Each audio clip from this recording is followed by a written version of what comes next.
नमस्कार. मी सुधीर कुलकर्णी आणि आपण पाहताय कवडसा. मित्र, आज आपण पाहतोय की लोकांनी निवडून दिलेले आमदार खासदार देखील आपला पक्ष सोडून सत्ताधारी पक्षामध्ये जात आहे. आता एवढ्या पद्धतीनं सत्तांतर का होतंय, पक्षांतर का होतंय, तर मला याची दोन कारणं जाणवतात. एक म्हणजे आज राजकीय पक्षामध्ये पक्षनिष्ठा हा प्रकार लोप पावलेला आहे. त्यामुळं कोणाकडं पक्षनिष्ठा नाही, पक्षाची काही तत्त्वं आहेत त्याची अंमलबजावणी कोण करत नाही, पक्षाचा विचार कोणाला बघायचा नाही, पक्षामध्ये एक चारित्र्य नावाचा एक प्रकार असतो तेही कोणाला सांभाळता आलेलं नाही. त्यामुळे हे सगळं गुंडाळून ठेवून राजकारण सुरू आहे. पूर्वी राजकारण एक सेवेचं व्रत मानलं जायचं, पण आज हा सेवाभाव सगळा नष्ट झालेला आहे. आज सगळे त्याकडं धंदा म्हणून पाहतात.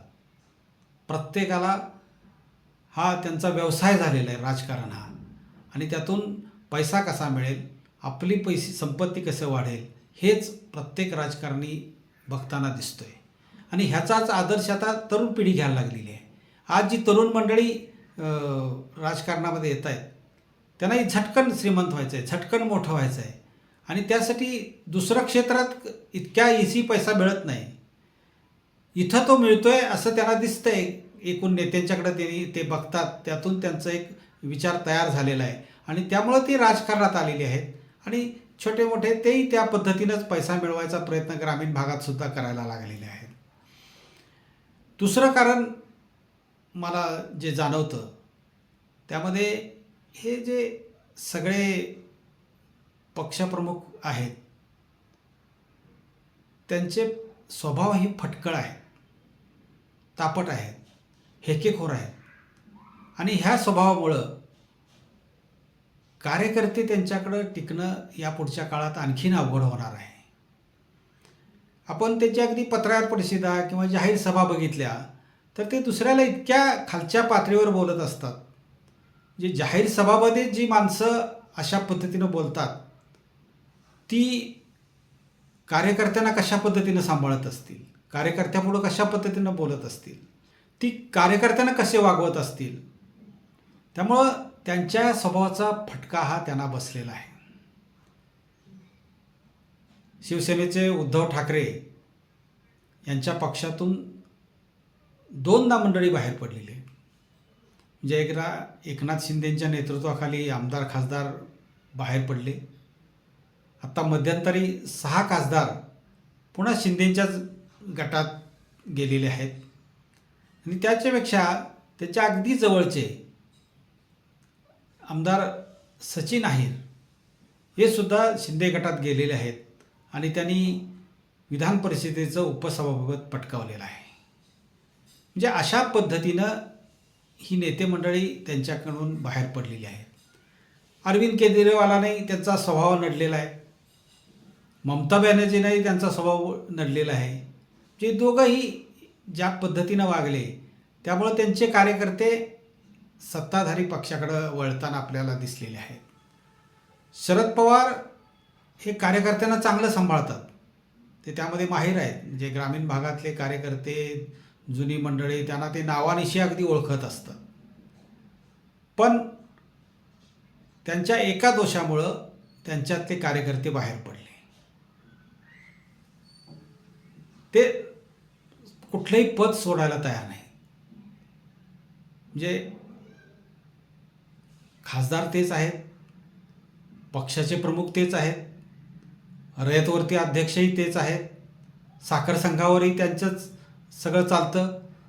म्हणजे एवढंच काय, मुंबई मराठी ग्रंथालय संघाचे सुद्धा 50 वर्ष ते अध्यक्ष आहेत. म्हणजे कुठलंही पद सोडायला ते तयार नाही. आणि याला वैतागूनच अजित पवार त्यांच्यापासून दुरावले आणि बाहेर पडले. जे अशा पद्धतीनं राजकीय मंडळींचे जे स्वभाव आहेत नेत्यांचे, त्याचाच फटका हा त्यांना बसला आहे.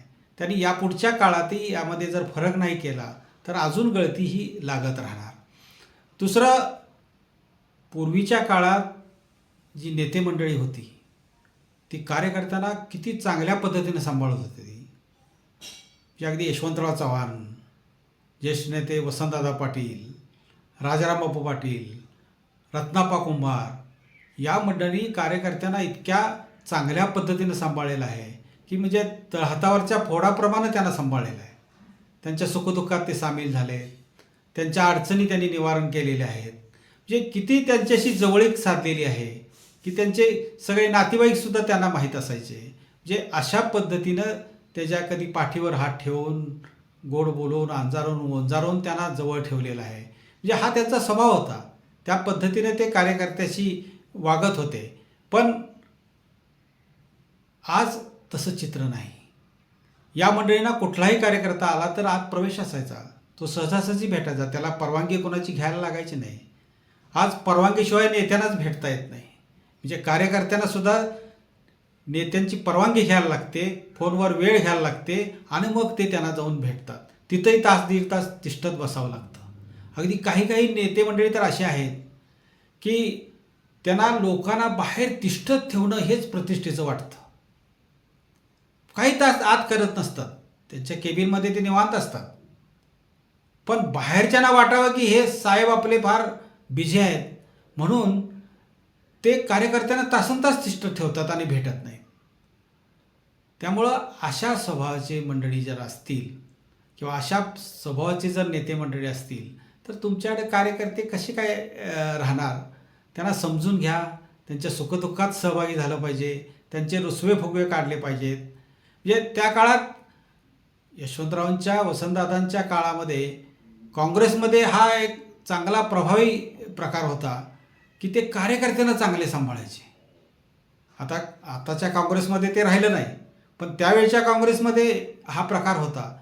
आणि त्यामुळं जे एका बाजूला सत्तेची एवढ्या सुविधा आहेत त्या या मंडळींना मिळत असताना तुमच्याकडे जर राहायचं असेल तर त्यांना निदान चांगल्या पद्धतीची वागणूक द्या, त्यांच्याशी किमान चांगलं बोला, वेळच्या वेळी त्यांना भेट द्या, वेळच्या वेळी त्यांना बैठका त्यांच्या घेतल्या पाहिजेत. हे असं न झाल्यामुळं कार्यकर्ते मोठ्या प्रमाणात आता सत्ताधारी पक्षात जात आहेत. आता सत्ताधारी पक्षातही त्यांना सगळ्यांना संधी मिळणार आहे अशातला भाग नाही, त्याला काळ जावा लागेल. म्हणजे प्रत्येकाला संधी नाही, प्रत्येकाला आश्वासन कुठलं दिलेलं नसणार आहे. एवढ्यांना कुठली पदं आणणार पक्ष देऊन? एवढ्या मोठ्या प्रमाणात त्यांनी पक्षामध्ये लोकांना घेतलेलं आहे की एक दिवस त्यांचाही स्फोट होणार आहे. जे पक्षात जाऊन 2-2, 4-4 वर्ष ज्यांना काहीच संधी मिळाली नाही तेही एकदम एक दिवस संतापून बाहेर पडणार आहेत. पण त्यांना अजून अवधी जावा लागेल. तोपर्यंत निदान त्या पक्षात राहिल्यावर आज उद्या तरी आपला फायदा होईल. यामुळं काही मंडळी तिथं टिकून आहेत. ज्या वेळेला तिथं अजिबातच काही संधी मिळणार नाही त्यावेळेला तिथंही स्फोट हा ठरलेला आहे. धन्यवाद मित्रहो. माझा हा व्हिडिओ जर आपल्याला आवडला असेल तर लाईक करा, मित्रपरिवाराला पाठवा आणि माझ्या कवरसा या यूट्यूब चॅनलला सबस्क्राईब करा. धन्यवाद.